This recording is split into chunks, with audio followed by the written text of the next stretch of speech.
Hey, well, fans, I'm Thomas Mott. Welcome to Philadelphia Eagles Now. It is one day away. Tomorrow is game day, week 1 for our Philadelphia Eagles at Mercedes-Benz Stadium. I have a mailbag video coming up here in just a second. First, let me just say, I'll be at the game in my Eagles gear cheering for the Birds, Section 131. If you happen to be there, come by, say hi. It'd be fun to meet some of the people who watch the show. But without further ado, let's jump into some of your mailbag questions. Tyler asked, hey, Thomas, I was just wondering what is the type of deal we could see if Andre Dillard or Derek Barnett got traded before or at the trade deadline if they end up not producing at the beginning of the season.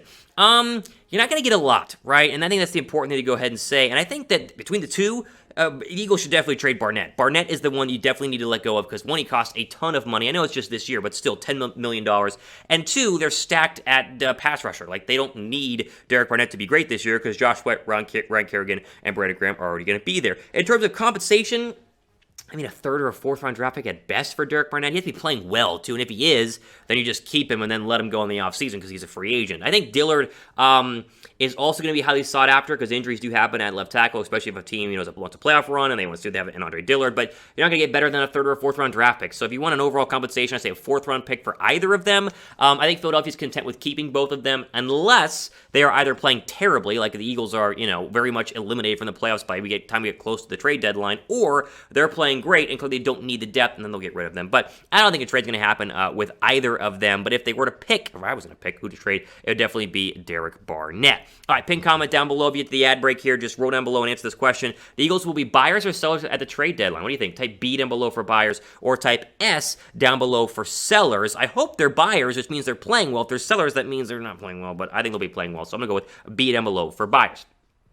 All right, next question is from Andres. Who says, how do you feel about our secondary going into this season? Are Nelson and Harris going to be good additions to the defense? Yes.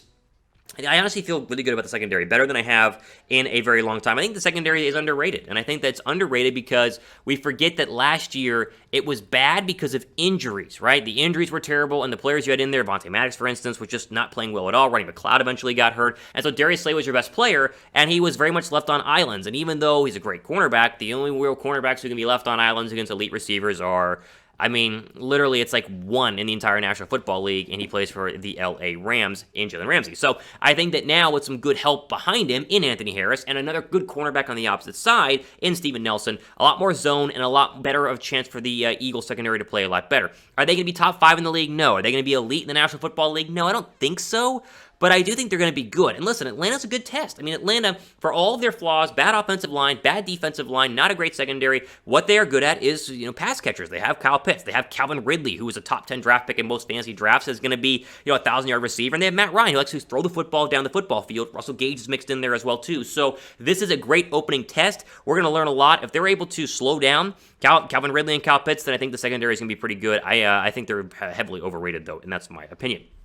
Drop a like down below if you are confident in the secondary like I am. Like I said, I'm pretty confident. I don't see why. This is the best secondary we've seen in 5 years. I'm trying to think back to a good Eagles secondary, and I can't think back besides my childhood with Lito Brown and or Sheldon Brown and Lito Shepard. I can't, and Brian Dawkins back there, and Quentin Demps or Quentin Michael, whoever it was. I think this is the best we've seen in a very long time. Drop a like if you guys agree.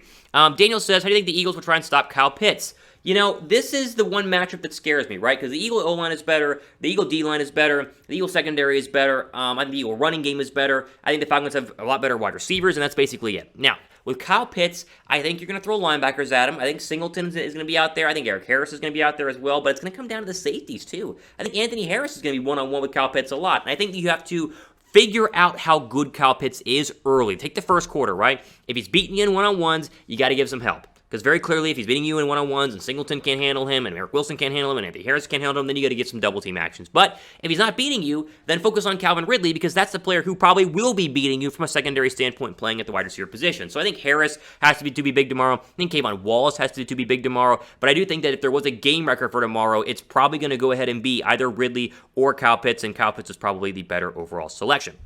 Now, as we mentioned, the season's tomorrow. Right, if you guys haven't got your bets in for the Eagles game, which I've told you guys to bet Philadelphia because they're going to win this game, do it with our friends. The crazy promo right now at BetUS. Chatsports.com/EaglesBet. Promo code is Eagles125. Get that 125% deposit bonus whenever you first sign up to bet on Philadelphia. They're +3. The line is shifting towards Philadelphia, but this is the game to bet on. I'm telling you, you're going to win some money here, unless the Eagles are trash, which I don't see them doing. They also still have the worst odds to win the NFC East. So if you think Philadelphia is going to be winners of the NFC East, Dallas looked pretty good on Thursday. I digress, but still. still, this is the place to do it. Again, chatsports.com/EaglesBet. Get that deposit bonus. Eagles125 turns your $100 deposit into $225. You put it on Philadelphia, and in my opinion, not a betting expert, I think you're going to win some money. I'm betting the Eagles to go ahead and win this game on Sunday. Landon says, with Rodney McLeod being out Sunday, do you think it was Kayvon Wallace's golden opportunity to show what he is made of? Yes. 100%. They drafted Kayvon Wallace to be the future at safety to replace Rodney McLeod and really also to replace Malcolm Jenkins. Wallace just has to not stink on Sunday. I don't want to be watching on Sunday from Section 131 in my Eagles t-shirt watching Kayvon Wallace get obliterated at the safety spot because he played last year, very limited, wasn't terrible, and had a lot of bright spots, but also was the weakest link in the secondary. Like, don't be the weakest link by far in the secondary. You can be the weakest link because you got Darius Slay and Steven Nelson, you obviously Anthony Harris, but don't be the weakest link by, like, a massive margin, okay? So I think it is a big game overall for him. I think he needs to play very, very well for Philadelphia to win, but I do think that it's really going to come down to the defensive line dominating, and if the defensive line dominates, as the question comes up next, spoiler alert, then Philadelphia should be able to roll. As I've said, 27-20 is my official prediction for this game. Rich M. Media, here's your Falcon question about the offensive line. Is Falcon offensive line as bad as I've been hearing? Yes. Right? Yes, 100%. The Eagles should have 5+ sacks in this game. And if they don't have more than 3 sacks, it's a major, major letdown from a defensive line perspective. Let me just give you a little hint, a little peek inside my life. I work in Atlanta. I live in Atlanta, right? I cover the Atlanta Falcons for a different outlet. Now, I'm an Eagles fan, as we do here on the channel, but I cover the Atlanta Falcons. So I talk about them a lot, and I know their roster inside and out. And let me tell you, I've talked to people at Falcon training camp. The O-line has been awful. And Jalen Mayfield starting at left guard is very bad. And with that being said, the Eagles' defensive line should and will dominate on Sunday. And if you have 5+ sacks of Matt Ryan, the Falcons are going to lose. Because, one, the Eagles' rush defense has always been top 10 in the league the past couple of years with Fletcher Cox and Javon Hargrave in the middle. And 2, Matt Ryan is old, he's not mobile, and he's not going to have enough time to find Calvin Ridley down the football field or also find Kyle Pitts. And so, yes, the Falcon O-line is that bad. Now, if you want to give the Falcons a little bit of credit, their current and brand new head coach was a former offensive lineman, and he had very good offensive lines in Tennessee. And so the hope here in Atlanta is that Arthur Smith is going to, wiggle his fingers and wave his wand and, Alakazam into a good offensive line, even though it's bad in terms of overall personnel. If he's able to do that, hats off, impressive. But if Philadelphia does not get 5+ sacks in this game and win this football game because they're a superior football team, it's going to be very surprising and also give you a bad taste in my mouth going forward. My predictions of the Eagles being a 10-win team might not be the case. Again, score prediction on Sunday. Give me your score prediction. I'm saying 27-20 Birds, where I'm going right now. Go Birds there on that one. I think Philadelphia, again, I don't know how they don't get to Matt Ryan. If you get to Matt Ryan, that's how you beat the Atlanta Falcons. It's been the age-old adage in Atlanta. Give me the Falcons to lose, Philadelphia to win 27-20. I want your score prediction down below. One more here. IN Career says, Thomas, did I overdraft Travis Kelce at 6th overall for my fantasy? Really? Okay, I mean, I'd answer this. Yes, you did. 12-player PPA. You took Travis Kelce at 6? That means you took him over Calvin Ridley. You probably took him over Devontae Adams. You took him over... I mean, even a quarterback at 6 would make more sense than a tight end in Travis Kelce?